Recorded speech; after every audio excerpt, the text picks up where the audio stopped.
Hello mga ka-solar. So, kumusta? And sa ngayon is nagkakabit ako ng solar panel. So, reassemble to kasi nagpalit kami ng bubong eh. And ngayon is kakabit ko na yung solar panel. Dalawang piraso sa isang SCC, tsaka may isa pa akong piraso dun para sa isang SCC. Tigto 500 watts to total of 1,500 watts solar panel. Pero yung topic natin ngayon is paano magkabit ng grounding. So before is dito ako nagkakabit, may wire ako dito. At meron diyang butas sa ilalim na kinakabitan ng wire at nakakonekto sa ground. So yung dahilan kasi is itong solar panel ay yung frame naka-anodize. Yung frame na to is naka-anodize to. So protection siguro to para sa corrosion. Ang nangyayari pag may layer ng anodization is nagkakaroon siya ng insulator effect, which is hindi makapag-travel yung current or yung kuryente. So kaya dito ako naglagay ng grounding ko before. Pero ito, meron akong na-discover. Actually matagal ko na tong nakikita na may ground clip, kaso yung worried ko is dahil sa anodization or anodized layer ng solar panel. Pero nung bumili ako, applicable pala siya kasi kung mapapansin nyo may butas siya. 12 pieces yung butas, tapos yun, matitingnan nyo meron siyang naka emboss na matulis. So yung mangyayari nito is pag inipit mo to sa solar panel, between solar panel and the railing dito, pag inipit mo yan, makakaskas yung layer ng anodize. Pati yung railing naka-anodize din to Kaya yung mangyayari is makakaskas at magkakaroon na ng conduction effect. So makakapag travel na yung current dito. Kung example, pag mayroong transient voltage dahil sa lightning strike sa surrounding ng area na to at tumaas yung voltage sa paligid, so madidissipate ka agad or makakapag-travel yung current dito sa frame dahil kinaskas ng ground clip yung layer ng anodize. At the same time, magkakabit din ako ng ground lug. Ito. So sa ground lug, ikakabit to sa ilalim ng railing. May hook naman siya dito, tapos yung mangyayari is dito siya ikakabit ito sa gilid niya. Wait lang, dito sa gilid papadaan dito yung hook niya. So yung kagandahan nito guys is mayroon din tong plate na kakaskasin niya yung anodization ng railing, at dito ilalagay yung wire ng ground, iipitin dito. So from solar panel, ground clip, magta-travel yung current, and then from railing papunta dito sa ground lug, dadaan yung kuryente at papunta na sa ground rod. So yun yung concept niya. So ikakabit ko na to guys. So ito pala is iipit to guys So ituro ko muna paano to ikakabit. Hindi ko maisa-isa kasi mag-isa lang ako dito Hindi ko siya mapakita talaga paano ikabit in actual, pero i-discuss ko lang saglit lang para kahit pa paano maintindihan. Ito is ikakabit dito sa gitna ng between ng solar panel tsaka ng ground ng railing.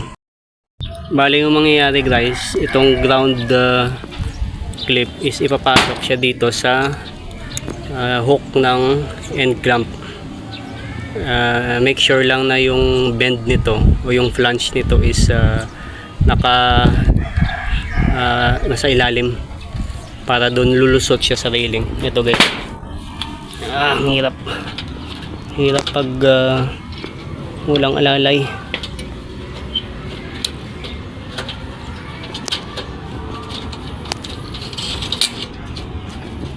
Yun.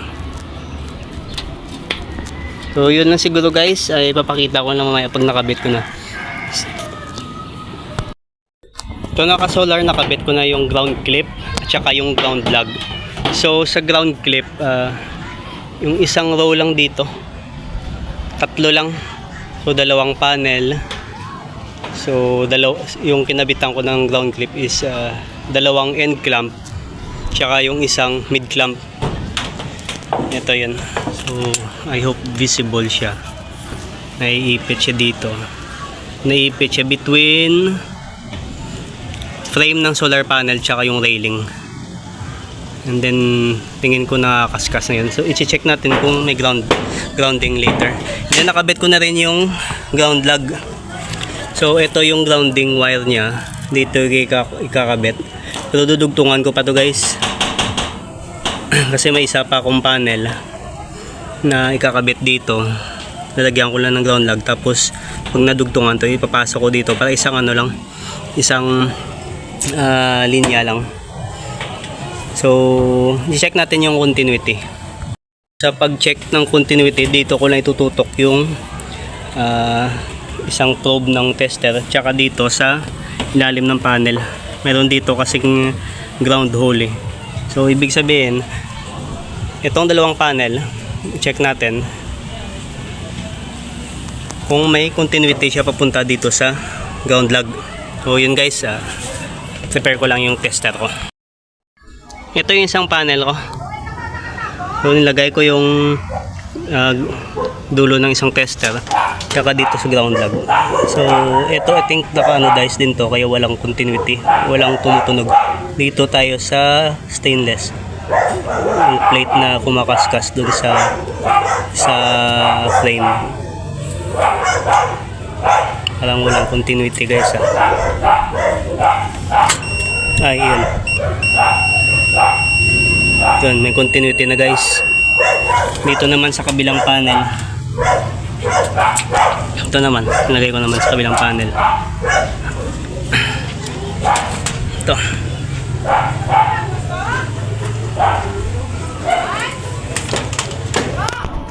Dami lang gid.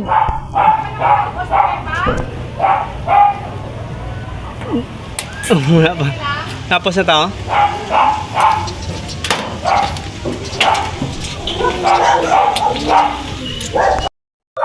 Ang hirap pag walang alalay.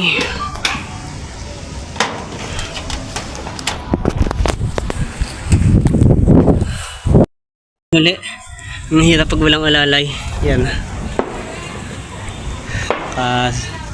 Kabit na yung isang dulo ng tester. Ito naman, saan na ba yun? Oh. Yun, may continuity. So, okay tayo sa grounding guys. Okay, so update lang pala. Ito, hirap na hirap ako. Ako lang mag-isa nagkabit nito. Doon lang sa dulo yung panel nilagay. Hindi ko kayang iakyat mag-isa. Pero inakyat namin. Nandito na yan nakaraan eh. So hirap na hirap akong ikabit. Yung pinaka nahihirapan ko yung mag-drill. Ayun guys, continue na tayo. So hanggang dito na siguro yung video ko. I hope may natutunan kayo paano pagkabit ng ground clip tsaka ground lug. And isa to sa safety feature para hindi basta-basta masira, kasi ito is yung pag nagkaroon ng transient voltage at kung walang grounding, baka masira yung inverter natin o di kaya yung solar charger, kasi siya yung sasalo ng high voltage eh. So safety feature na rin to, at the same time siguro safety na rin sa tao. So yun guys, hanggang dito na yung video ko. Salamat sa pagpanood, and kita-kita tayo ulit sa next video ko. Paalam guys, bye.